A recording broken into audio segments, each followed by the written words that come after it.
May we call on representatives from Mang Inasal to present the Anli Husay Award to the winner of the Drum and Lyre category.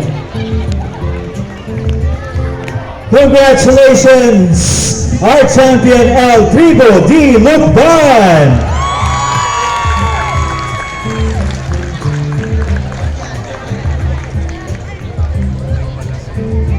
May we request the members of the Board of Trustees of the Baguio Flower Festival Foundation to join, including Councilor Rocky Aliping.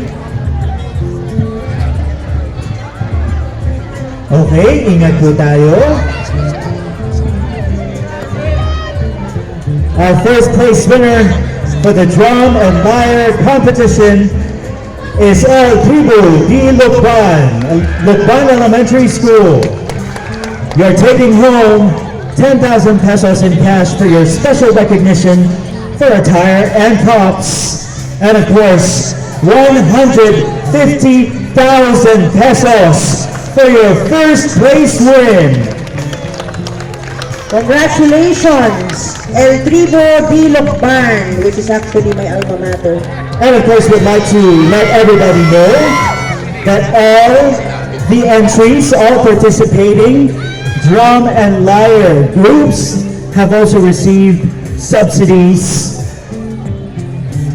for their competition participation.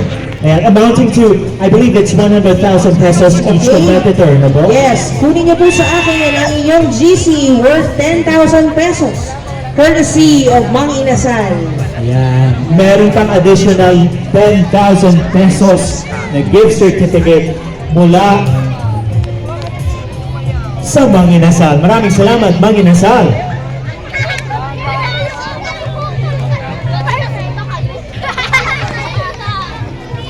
Congrats guys!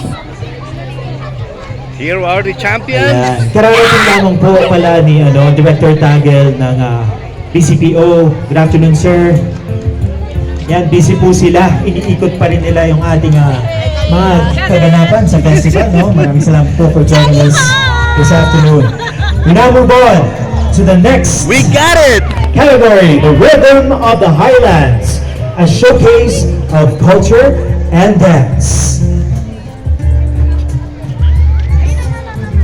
Third place, taking home 50,000 pesos.